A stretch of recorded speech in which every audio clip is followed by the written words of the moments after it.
February 26, 1993. 11:15 a.m.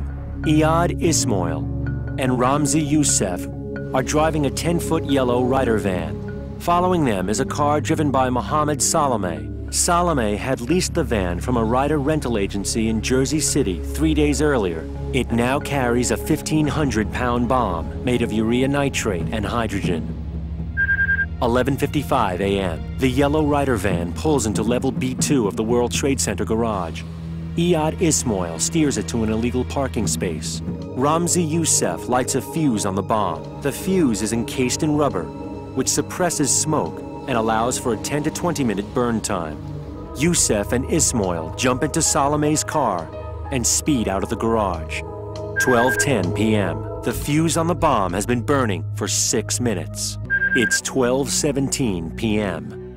I'd gotten into the elevator and pressed 65. I'm approached by an individual who asks for directions to the Newark train. We're waiting now for the elevator to come for us. I was standing within the door frame and had just opened the door to my office. We entered an elevator on the 72nd floor. I was cutting insulation, putting it on the cart.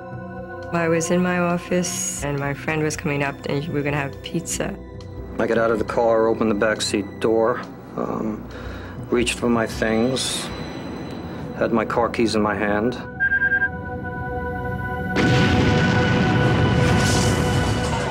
The rental van detonates with a force equivalent to 800 pounds of TNT, tearing through 11-inch concrete floors in the bowels of America's famous landmark.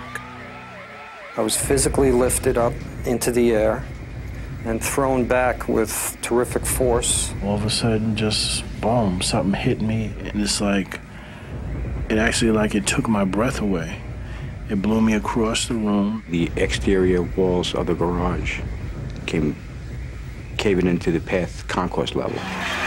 There was mass confusion.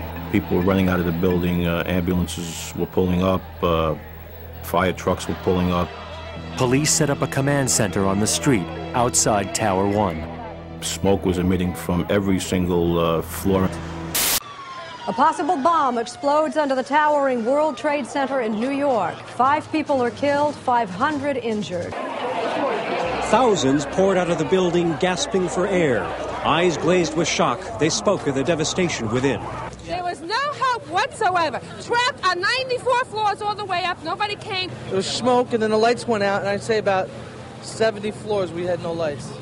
Stairwells became smokestacks. Clouds of soot billowed up the stairs to the very top of the 110-story office towers.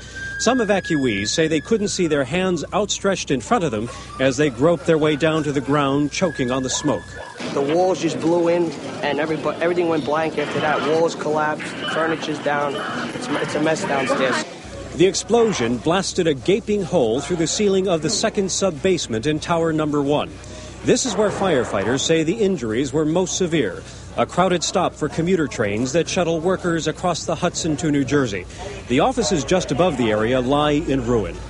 Although 9/11 seems to overshadow the 1993 World Trade Center bombing in spectacular levels, still, as with most standard 9/11 truth films, the February 26, 1993 bombing and the evacuation of the Twin Towers does have premonition value, dramatic stories, and reporting. That place is a death trap. Let me tell you something. There was smoke where there shouldn't be smoke. I was on the 107th floor, and we heard the bang, and that place filled up in 5 minutes. The building rattled. The whole thing shook. We thought it was a massive bomb. There was confusion, chaos. The smoke was everywhere. You couldn't see, and when I was in the bank, everyone hit the deck. But there are also stories of heroism and survival. In fact, one forgotten case is with a school field trip tour of the Twin Towers, where a group of grade school kids and their teachers were in the elevators when the bombing occurred and were trapped for over 6 hours. We didn't have much air, because the smoke was coming in. We had to take off our shirts because it was pretty hot in there and sweaty. I was scared. I want my dad. I want my mom. Yeah, I was crying most of the time. You were? Yeah. Why? Because I thought we were going to spend the night there for the rest of our lives. Ultimately, as what most experts have said, that if the 1993 bombing would have succeeded, it would have been worse in loss of life compared to 9/11. even though we have demonstrated mainstream sources that claim the bomb was ignited by a flame and fuse. Authorities were never actually able to prove that it was that method in which the bomb was ignited.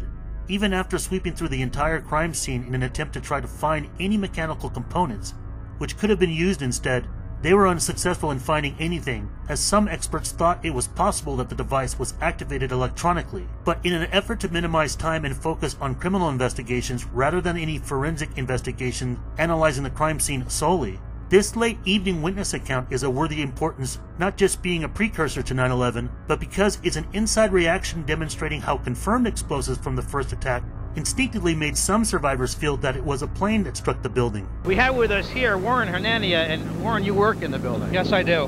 What was it like? Where were you? On the 80th floor. What happened? I was on the phone with a friend of mine, and all of a sudden I heard this tremendous explosion. For a brief moment, the building rocked. I thought that an aircraft hit the building or a bomb went off. After that, the power was gone, and a few minutes later, the lights went off. Then about 5 minutes later, we smelled some smoke. And how long did it take you to get out of the building? How did you get out? We took the stairway down. It took us roughly about 2.5 hours to exit the building. 2.5 hours. Right. And could you see during most of that time? Were there lights or not? No, most of the time there was lights. Then we hit some darkness, but more or less everything was in a calm manner. I understand you have a car in this building. Yes, I do. Was it in the area where the explosion occurred? I think so, yes. Is that why you're back here? Yes. The bomb was a urea nitrate device enhanced with hydrogen gas, and it ripped through a 30-meter wide hole through 4 sublevels of concrete. It destroyed many vehicles and infrastructure under the building, creating a massive inferno that took firemen battling it until the next day to finally put it out, which had prevented investigators until then to reach the blast crater in order to perform their tasks. The damage and fire was so bad, it was reported that an entire car had melted. And we shouldn't have to remind anyone of this scene from the 2003 documentary Collateral Damages that's constantly referenced by many 9/11 truth experts and films about the reaction of firefighter Captain Philip Rovallo at Ground Zero. You'd get down below and you'd see molten steel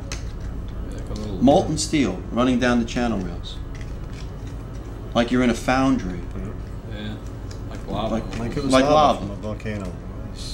And without any possible confusion or excuse with the airline crashes, molten metal was also witnessed within the rubble of the 1993 World Trade Center bombing. Some of the firemen stated that the blast crater looked like a barbecue pit, and as another precursor, now walk to the lip of the crater, the epicenter of the earthquake that rocked people 110 stories above. One rescue worker said it was like looking into the mouth of a volcano on Friday.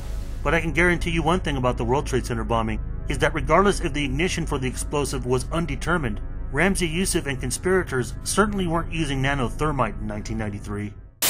Saturday, February 27th, the morning after. One of the FBI's top explosives experts, Dave Williams, arrives from Washington.